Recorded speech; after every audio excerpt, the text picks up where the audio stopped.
Shalom, bien-aimés dans le Seigneur, que Dieu vous bénisse et très heureux d'être encore avec vous en ce jour. Nous bénissons Dieu pour la grâce, l'opportunité, l'être, le mouvement qu'il nous accorde et surtout la possibilité de pouvoir échanger encore autour de sa parole avec vous.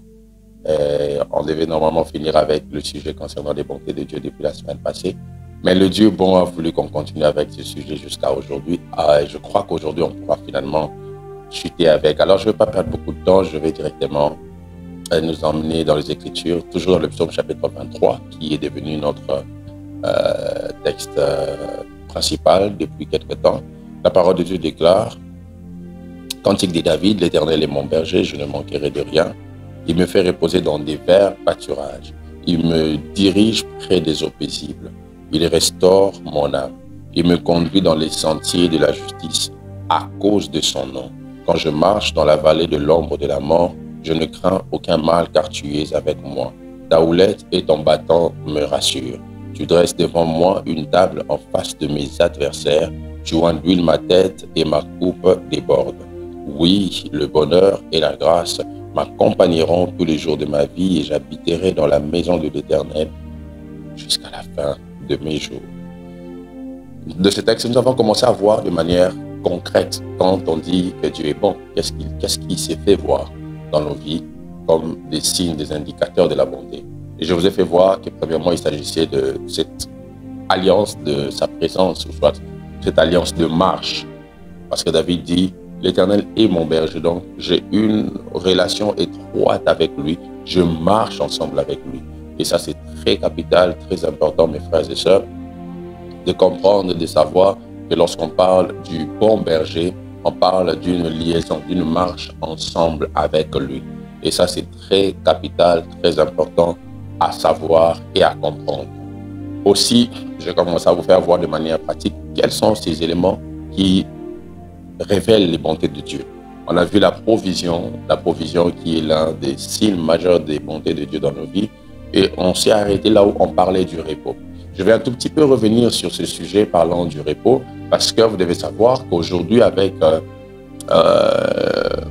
beaucoup de messages dans la vie chrétienne, on est en train souvent de nous retrouver dans une vie où l'on pense que dans la vie chrétienne, on ne vient pas pour se reposer, mais plutôt pour se battre. On vient pour des guerres, on vient pour toute forme de lutte que nous mettons autour de nous, que nous concevons de manière même fictive. Alors, j'aime bien un ouvrage écrit par l'un des merveilleux auteurs des livres chrétiens, il s'appelle Watchman Nee. Cet homme a écrit un livre qui s'intitule « Assis, marcher et tenir ferme ». Il fait comprendre dans ses livres, il est en train pratiquement de faire une étude du livre d'Éphésiens, et il nous fait comprendre que là, la vie chrétienne commence par le repos, le fait d'être assis. La vie chrétienne ne commence pas par le combat spirituel. Et il le fait voir en faisant beaucoup de spéculations, des études, des exégèses, je dirais, en termes techniques sur le livre d'Éphésiens. Comment est-ce qu'au début, l'apôtre Paul parle d'être assis dans le lieu céleste avec Christ, combien nous sommes assis à la droite de Dieu. Et à plusieurs reprises, l'apôtre Paul parle d'être assis. Donc la vie chrétienne commence par le repos et non par le combat. Vous devez le savoir, lorsque vous donnez votre vie à Jésus, on ne doit pas vous dire que les combats viennent de commencer. Non. Lorsque vous donnez votre vie à Jésus, vous venez d'obtenir d'abord le repos. Et c'est la position que vous avez dans le repos qui vous permet de pouvoir combattre. Ça, c'est très, très, très important. Parce que dans l'institution royale, le roi prend le pouvoir de décider lorsqu'il siège et non lorsqu'il est debout.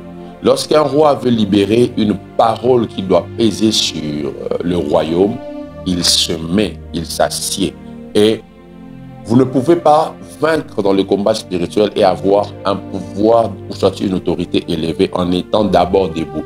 Vous devez siéger et c'est en étant sur votre siège avec Christ que votre parole aura du poids dans le combat spirituel. C'est comme ça qu'il commence le livre d'Éphésiens en parlant du repos, soit d'être assis dans les lieux célestes.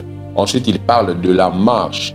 Et là, il parle du comportement que nous devons avoir entre frères et sœurs, entre maîtres, serviteurs, entre mari et femme. Là, il s'agit de la marche. Et après, il parle du combat au chapitre 6. Donc, la vie chrétienne, c'est le repos, la conduite et après le combat spirituel. Parce que celui qui se conduit mal, même s'il prend la peine de combattre, il ne va jamais vaincre. Celui qui veut combattre sans être assis pour jouer du pouvoir qui lui a été donné ne pourra pas vaincre le combat. Alors j'aimerais te dire, toi qui n'as pas de repos, commence par le repos. Et après tu vas passer par le combat. La troisième des choses, ou soit le troisième atout que nous avons dans les bontés de Dieu, c'est la direction. Il dit, il me conduit près des eaux paisibles. Le bon berger est celui qui nous donne une direction favorable qui nous conduit vers notre destinée. Est-ce que vous savez que le plus important, ce n'est pas de savoir exactement où est-ce que l'on va, mais le plus important, c'est souvent de savoir qui nous conduit là où l'on va. Et si tu sais que c'est Dieu qui conduit, je vous assure, je m'imagine dans un véhicule où Dieu conduit, je vais fermer les yeux, je vais dormir. Je sais que je me réveillerai au bon endroit. Parce que le berger maîtrise la direction. Très souvent, ça vous arrive, surtout ceux qui conduisent vont vous dire que en tant que chauffeur, souvent on a confiance que lorsque c'est nous qui conduisons, mais pas lorsque c'est quelqu'un d'autre. Et c'est rare de voir, c'est rare qu'un chauffeur ait confiance en plusieurs autres chauffeurs. Et ce qui fait que lorsque quelqu'un d'autre nous conduit, on a tendance à rester éveillé. Pourquoi? On n'est pas sûr qu'il nous conduit au bon endroit. On n'est pas sûr qu'il nous emmène à la bonne direction.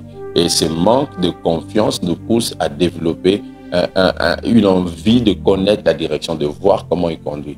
Mais je peux vous assurer, Dieu est ce chauffeur qui, lorsqu'il conduit, lorsqu'il prend le volant, vous devez dormir, vous devez être sûr qu'il vous emmène dans la bonne direction.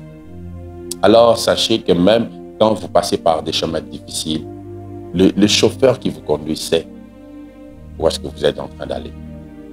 Il sait où est-ce que vous êtes en train d'aller. Il sait où est-ce que vous êtes en train de vous diriger. Et faites-lui confiance. Faites-lui juste confiance. Il maîtrise la voie. Il maîtrise la direction. La quatrième des choses que vous devez savoir sur les bontés de Dieu, c'est la justice. David dit, il me conduit aussi dans les sentiers de la justice. Lorsque vous marchez avec Dieu, ce qui est injuste ne peut pas s'afficher dans votre vie. Le Dieu juste fera de sorte que sa justice vous conduise à marcher selon les bonnes voies qu'il a lui-même tracées pour vous. Alors, ce qui vient par la voie de la justice ne doit pas s'afficher dans votre vie. Ce qui vient par la voie de la tricherie, par la voie du vol, ne doit pas figurer dans votre vie.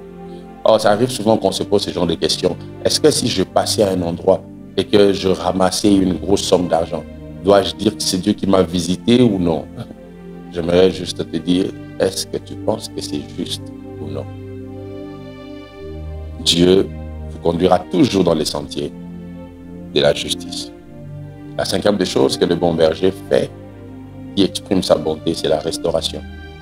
Il parle de la restauration de l'âme. Vous savez, l'une des choses qui remplit l'humanité, ce sont les blessures intérieures. Les blessures de l'âme. Les gens sont blessés, j'en ai parlé pendant plusieurs temps, je crois pendant 8 séances en 2 années. Vous pouvez retrouver ça sur cette chaîne YouTube, tapez juste les blessures intérieures, vous allez voir. Ce sont des messages importants que vous devez suivre pour guérir vos âmes. Et David nous fait voir qu'il y a des moments où son âme était blessée, mais le bon berger prend soin même de guérir cette âme blessée. Il prend soin de veiller au traitement de son âme. J'ai une bonne nouvelle à vous annoncer. Dieu veille sur vos âmes. Dieu veille à la restauration et la guérison de vos âmes. Ne pensez pas que Dieu veut voir vos âmes continuer à souffrir des blessures, des déceptions. Dieu veut vous voir en bonne santé mentale, en bonne santé de l'âme. La sixième des choses qui exprime les bontés de Dieu, c'est la victoire sur la mort. Il dit, quand je marche dans la vallée de l'ombre de la mort, Dieu se rassure de vous donner la victoire sur la mort. Voilà pourquoi son Fils est mort et a vaincu la mort pour que tous ceux qui lui appartiennent puissent avoir la victoire sur la mort. Et surtout, la mort prématurée ne doit pas avoir accès à votre vie. Et plus même, quand vous mourrez au temps de Dieu, en soi, c'est une nouvelle vie qui commence pour vous. Parce que dans l'éternité, vous allez vivre éternellement la vie de Dieu. Je prie que Dieu vous donne la victoire sur la mort dans toutes ses formes. Que ce soit la mort spirituelle, que ce soit la mort matérielle, la mort physique. Vous remarquez depuis un temps, vous perdez facilement des choses. Vous remarquez depuis un temps, il y a comme une atmosphère de la mort derrière vos finances. Je prie que Dieu vous visite au nom puissant de Jésus. La septième des choses qui exprime la bonté de Dieu, c'est la punition et la protection. Ah oui, quand Dieu vous aime, il vous punira. Quand Dieu est bon pour vous, il va vous protéger. C'est ce qui se fait voir en parlant de la houlette et du bâton. Le berger a une houlette et le bâton pour faire comprendre à la brebis que je peux te punir, mais je te protège aussi. Le bâton protège et la houlette frappe lorsqu'on s'égare. Et c'est très important de savoir que le bon berger dispose d'une houlette et d'un bâton pour vous conduire au bon chemin. Voilà pourquoi vous vous rappellerez que lorsque David s'est présenté devant Goliath, Goliath a dit à David, « Est-ce que je suis un chien pour que tu viennes vers moi avec des bâtons ?» Alors que David n'avait pas que des bâtons, il avait des pierres. Pourquoi Goliath a vu le bâton? Parce que le bâton est l'image de la protection. Le Goliath avait vu la dimension du Dieu protecteur qui marchait avec David. Et je prie au nom de Jésus que Dieu soit celui qui te protège et qui t'épargnera de toute assaut de l'ennemi. Le huitième atout de la bonté de Dieu, je vais vous en donner 10 et je vais finir. C'est la victoire sur l'adversité. Il dit, tu dresses devant moi une table en face de mes adversaires. Ce texte parle d'une cérémonie de vassalité où le roi invite d'autres rois. Et ensemble avec d'autres rois, ils siègent sur une table. Et le roi honore particulièrement celui qu'il aime plus. Et c'est dans cette cérémonie que face à d'autres rois, le roi met de l'huile sur celui qui est trouvé exceptionnel. Et c'est ce que David dit. Il dit, tu dresses devant moi une table en face de mes ennemis. Donc, en face des autres, en face d'autres rois qui ne m'aiment pas, qui ne croient pas en moi, qui combattent mon règne, toi, tu dresses une table et tu déverses une huile particulière sur moi. Et c'est ça la victoire sur l'adversité. Dieu vous donne la victoire face à vos ennemis. Vos ennemis seront en train de voir dans une scène où Dieu va les réunir tous pour te célébrer et leur montrer que tu es un homme d'exception. Et l'avant-dernier atout, c'est l'onction.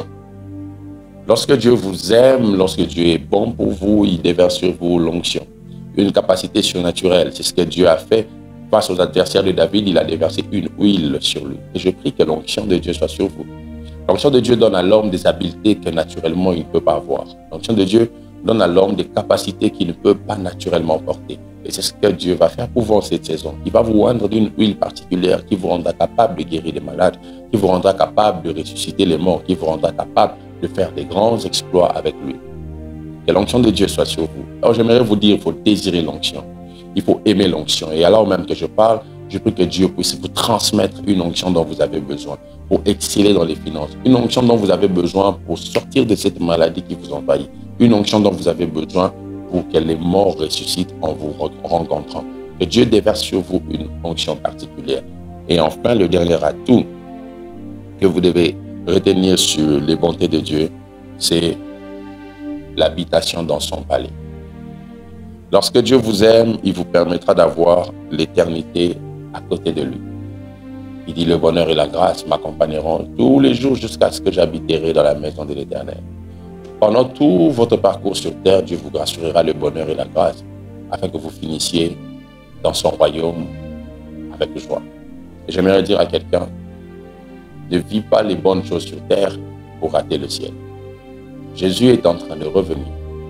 Je sais que cette phrase ne fait plus peur et ça ne doit même pas faire peur, ça doit faire résonner en nous une joie.